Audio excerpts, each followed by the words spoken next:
to my dying father as his body was ravaged by the cancer that killed him. And I realized I'd heard those screams before. In the slaughterhouse, their eyes stabbed out and their tendons slashed, on the cattle ships to the Middle East, and the dying mother wail as a harpoon explodes in her brain as she calls out to her calf. Their cries were the cries of my father.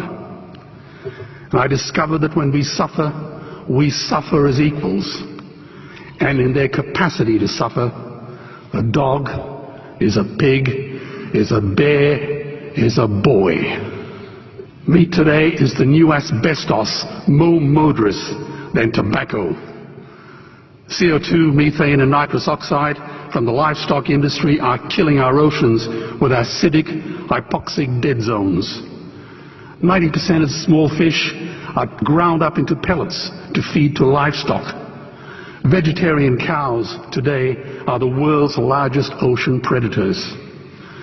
The oceans are dying in our time. By 2048, all our fisheries will be dead, the lungs and the arteries of the earth. Billions of bouncy little chicks are ground up alive simply because they are male. Only 100 billion people have ever lived. 7 billion people live today. And yet we torture and kill 2 billion sentient living beings every week. 10,000 entire species are wiped out every year because of the actions of one. And we are now facing the 6th mass extinction in cosmological history. If any other organism did this, a biologist would call them a virus. It is a crime against humanity of unimaginable proportions. But happily, the world is changing. 10 years ago, Twitter was a bird sound. www was a stuck keyboard. Cloud was in the sky. 4G was a parking space. Google was a baby's burp. Skype was a typo. And Al-Qaeda was my plumber.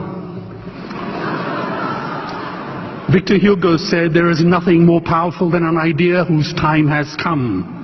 Well, animal rights today is now the greatest social justice issue since the abolition of slavery. Do you know there are over 600 million vegetarians in this world?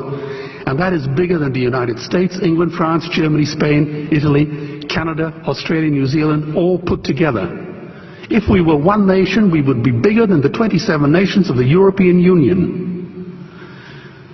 Can you believe that?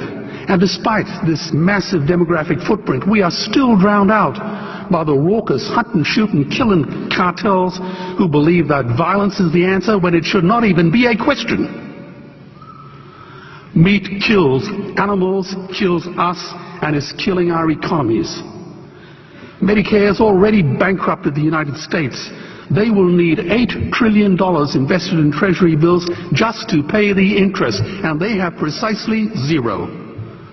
They could shut down every school, Army, Navy, Air Force, Homeland Security, Marines, CIA, and FBI, and they still will not have the money to pay their doctor bills. And our Cornell and Harvard say that the optimum amount of meat in a healthy human diet is precisely zero. Water, as you know, is the new oil. Nations will soon be going to war for it. Underground aquifers that took millions of years to fill are now running dry. It takes 50,000 liters of precious drinking water to make 1 kilo of beef. Today, 1 billion people are hungry. 20 million people will die from malnutrition. Cutting meat by only 10% will feed 100 million people, and eliminating meat will end starvation forever. If everyone ate a Western diet, we would need 2 planet Earths to feed us. We've only got one, and she is dying. Greenhouse gas emissions from livestock is 50% greater than transport, as Peter said. Cars, trains, buses, ships, lorries, the whole lot. And as I travel around the world, I see poor countries who sell their grain to the West while their own children starve in their arms. And the West feeds it to livestock so we can eat a steak? Am I the only one who sees this as a crime? Believe me, every morsel of meat we eat is slapping the tear-stained face of a hungry child. When I look into her eyes, do I remain silent? The earth can produce enough food for everyone's need, but not enough for everyone's greed. We are facing the perfect storm. If any nation had developed weapons that could wreak such havoc on the planet, we would launch a preemptive military strike and bomb it back into the Bronze Age. But it's not a rogue state, it's an industry. The good news is we don't have to bomb it. We can just stop buying it. Sir George Bush was wrong. The axis of evil does not run through Iraq, Iran, or North Korea. It runs through our dining tables. Weapons of mass destruction are our knives and forks. Our proposition is the Swiss Army knife of the future. It solves our environmental, water, human health problems and ends cruelty forever. The Stone Age didn't end because we ran out of stones. This cruel, disgusting industry will end because we run out of excuses. Meat is like the 1 and 2 cent coins. It costs more to make than it's worth. And I come from the bush. Farmers are the ones with the most to gain. Farming won't end, it would boom. Only the product line will change.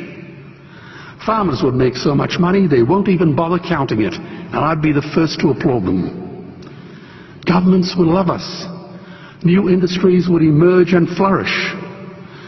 Health insurance premiums would plummet. Hospital waiting lists would disappear. Hell, we'd be so healthy, we'd have to shoot someone just to start a cemetery. So tonight I have 2 challenges for the opposition. 2 challenges. Meat causes a wide range of cancers and heart disease.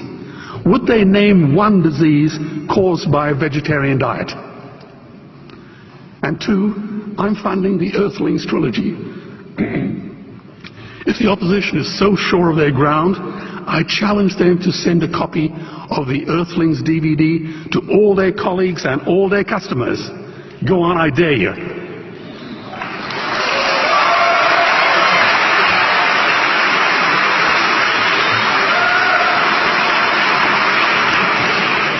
Animals are not just other species, they are other nations, and we murder them at our peril. The peace map is drawn on a menu. Peace is not just the absence of war, it is the presence of justice. Justice must be blind to race, color, religion, or species. If she's not blind, she will be a weapon of terror. And tonight, there is unimaginable terror in those ghastly Guantanamos we call factory farms or slaughterhouses. Believe me, if slaughterhouses had glass walls, we wouldn't be having this debate tonight. You see, I believe another world is possible. And on a quiet night, I can hear her breathing. Let's get animals off the menu and out of these torture chambers. Please vote tonight for those who have no voice. Thank you.